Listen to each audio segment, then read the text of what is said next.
Eastern Conference Game 3, New York at Cleveland, Saturday night, 8 o'clock Eastern on ABC. I've got free analysis for you. Side, total, player props coming up right here, right now. Hi, this is Steve Merril, WagerTalk.com, right back here on Wager Talk TV. And happy Memorial Day weekend. Bring out your American flags. I've got one in hand, three in the background. You see a little 1, 2, and 3 there, and some Nationals hats. Those count. Redskins suspenders. Those definitely count. Seriously, though, don't ever forget those that gave the ultimate price.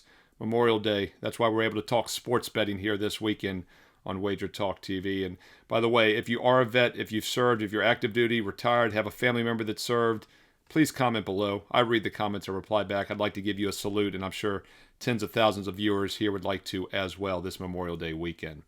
All right, let's look at game number 3 here. Goes to Cleveland for the first time, New York, Cleveland. And by the way, if you're liking these videos, quick thumbs up like. If you're on your mobile device, click the hype button this Memorial Day weekend. That's always appreciated. And when you click subscribe and click the bell for an instant alert, you'll know when my Game 4 video for tomorrow's Sunday, Spurs Thunder, is here on the channel as well.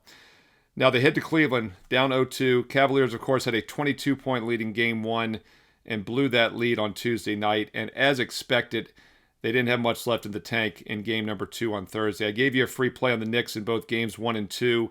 We had a best bet on the Knicks in game 1 for my clients as well. And yes, it was a fortunate cover, never in doubt. But I thought the Knicks would also have the edge in game 2, and Cleveland did look a little fatigued. They actually led by 3 after the first quarter, and then they were down by 4 at halftime, down by 15 after the third quarter, and the wheels just came off, eventual 16-point loss. However, they showed they can play with New York. They led the majority of game 1.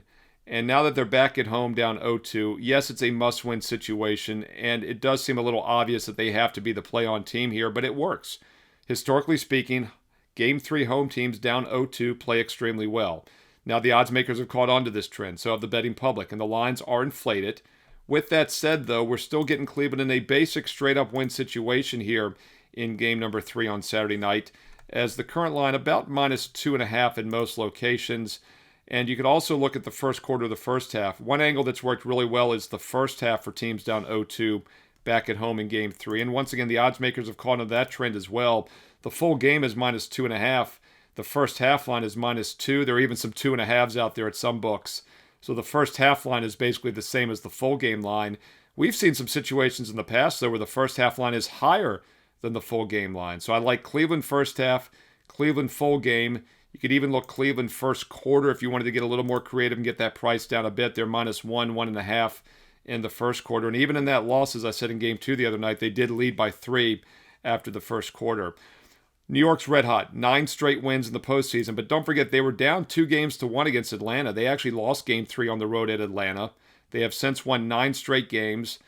They beat the Hawks. They beat the Sixers, and now they've beaten up on the Cavs. They haven't exactly been beating the cream of the crop. The Spurs and Thunder are much better than any of those opponents. So while New York will probably make the finals, they're going to be up against it, I think, against the Western champ. With that said, though, I think this series is not going to be a sweep. And if Cleveland's going to get a game, it's definitely going to be Game 3 here on Saturday night. And as I said earlier, they led the majority of Game 1. They played one regular season game with their current lineup, and they won that game by double digits in Cleveland back in February by 15 points. And by the way, that's the only game out of the 5 this year that they've played in Cleveland. And oh yeah, the home team is a perfect 5-0 straight up so far in this head-to-head series this year. And playoff games, the home team is now 13-3 straight up in all Cleveland playoff games. Cavaliers have been extremely strong at home in the postseason. They've only lost 1 game. They won 4 in the first round. They won 3 in the second round. Or actually, I'm sorry, they won 2 of them in the second round because they won 2 on the road. So what are they, 5-1 straight up at home this postseason? And overall, home team is 13-3 in all Cleveland Cavalier playoff games this year. And if Cleveland gets the win here, as I think they will, that probably means the team total gets up and over. So instead of looking at the overall game total, I think you're better off playing a team total here. The New York Knicks have been red hot offensively. They're due to cool off. If they do cool off, they probably stay under the 106.5 team total. But I would rather look at Cleveland's team total up and over the 107.5. And let's put this in perspective. First of all, Cleveland, when they've been winning in the postseason here, have been getting over 107.5. They scored 125, 117, 112, and 116 in their 4 wins against the Pistons. And their 4 wins against the Raptors, 114, 125, 115, and 126. So they've scored 112 points or more in each of their 8 playoff wins. So if you like the Cavs to win this game as I do, you got to like their up and over 107.5 team total as well in Game 3 on Saturday night. Once again, that's at 8 o'clock Eastern on ABC. All right, let's look at some player props as we always do. And if you like the Cavs here, you got to be looking at Donovan Mitchell to have a huge game. Hard to imagine that they can win a game without him playing big. He is their key player here. So Donovan Mitchell props over, especially his scoring props over, would be my preferred way to attack it. Mitchell had 29 points in 40 minutes in Game 2 the other night. And in the first game, he had 26 points in 40 minutes, 29 points in Game 1. He's priced at 26.5 to 27.5. So we'll just say 27. He's had 26 and 29 in the first 2 games against the Knicks, and those were both losses. Back at home, I definitely like Mitchell up and over the 27 total points. James Harden, that's where it gets a little tricky, right? Because I feel like they're a better team when Harden doesn't do too much. Harden will probably get some points here as well. He was only 1 for 8 from three-point range in game number 1. And then in the game 2 the other night, they didn't have him on Brunson as much, and we'll talk about that in a moment. But keep in mind, he was exploited in that fourth quarter comeback by the Knicks. His defense was horrendous.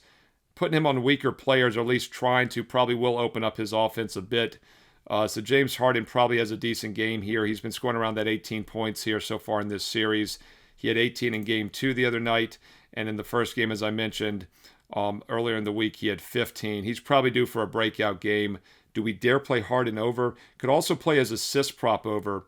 He had 3 assists, 6 turnovers in Game 1, and then in Game 2, he came back with 2 assists, no turnovers though. Harden assist over, points over. If he's going to have a good game, it's probably Game 3 here on Saturday night. The 2 bigs we'll talk about here, especially Allen, the center. He was 5 for 10 shooting in game number 2, had 13 points. And in game number 1 the other night, Allen had 10 points, 3 for 6 shooting. He's not getting a lot of shot attempts. Wouldn't be shocked to see. Well, he got more shot attempts in game 2. I think they're going to continue to try to get him the ball. Allen over could be worth a look. And Mobley, 14 points the other night, but he made 5 out of 8, 2 out of 3 from 3. He was only 2 for 8 from 3 in the first game. It's 6 for 16, 15 points. I think if you play both Allen and Mobley over, at least one of them probably gets there. It's a little bit of a hedge, but I can't imagine the Cavs, once again, not having a good game without one of the bigs doing something as well. So I would play over scoring props for any of the starters for Cleveland that you want to focus on. As far as New York, Brunson definitely regressed in Game 2 after that monster Game 1. Of course, Game 1 he had 38 points, and that was an overtime game, so he played 46 minutes, a single overtime game. They took Harden off of him somewhat in the Game 2. He only had 19 points. He was only 1 for 7 from three-point range, but boy did he make up for it with 14 assists. To put this in perspective, he had only 6 assists in overtime, on 38 points. Hey, if they're going to double him, if they're going to play him harder defensively, I won't take as many shots. Brunson took 29 shots in Game 1. He only took 16 shots in Game 2 on Thursday, 19 points, but he had 14 assists. Of course, Josh Hart is the guy that did the majority of the heavy lifting. Hart had 26 points in 33 minutes, took 21 shot attempts. Took more shot attempts than Brunson. In Game 1, he only was 5 for 11 with only 13 points. Brunson probably gets back on track. We'll see if they continue to do the defensive game plan against him. So I'm never looking to fade Brunson. I'd probably just kind of be neutral on him. But I do think Josh Hart maybe regresses here. He's priced around 12.5 for his over-under. Yes, he just had 26. Yes, he had 13 in Game 1. But because of that, I think Cleveland's going to key on him more in this game. Wouldn't be surprised to see Josh Hart come back down to earth if Cleveland makes it a priority to stop him. That might open things up for other players, especially Karl-Anthony Towns. Waiting for Towns to kind of have a breakout game. He had only 13 points in Game 1. Had only 18 points in Game number 2 the other night, even in the win. Anthony Towns is priced around 17.5. So yes, he got over, but kind of a quiet game still. He might be one Knick I'd look to play over. If you're playing hard under, I think Anthony Towns might pick up the heavy lifting, especially if they look to shut down Brunson and Hart, who have hurt them so far in Games 1 and 2. There you go. Deep dive for you into game number 3 on Saturday night. Once again, that's at 8 o'clock Eastern on ABC, New York at Cleveland. What are your thoughts on this game? Side, total, player props. How are you attacking Game 3 on Saturday night? Drop them in the comments below. I read the comments. I reply back. Hey, include some analysis if you have time, so we, of course, can all learn and earn and win together here on Wager Talk TV. And once again, happy Memorial Day to everybody out there. If you're active duty, if you've served, if you got a family member that served you, if you have a nice memorialized story for one of your family members, drop it in the comments below so we can all put an emoji up, American flag, salute emoji. Hey, let's make this a great Memorial Day weekend. This is Saturday's game. I'll be back tomorrow and Sunday. We'll do it again. I'll be back on Monday for Game 4 of this series. So we got 3 days and nights here to wave the flag and to put some salute emojis and American flag emojis down in the comments below. By the way, you won't miss my videos each and every day if you click subscribe and you click the bell as well here on Wager Talk TV. Game 4 Spurs Thunder for Sunday. Game 4 Knicks Cavs on Monday here as well. Thumbs up, like. If you're liking the free play videos, all I ask is a quick thumbs up, like. And if you're on your mobile device, you can also hit the hype button. It's so much fun. Try it. Hit that hype button on your mobile device.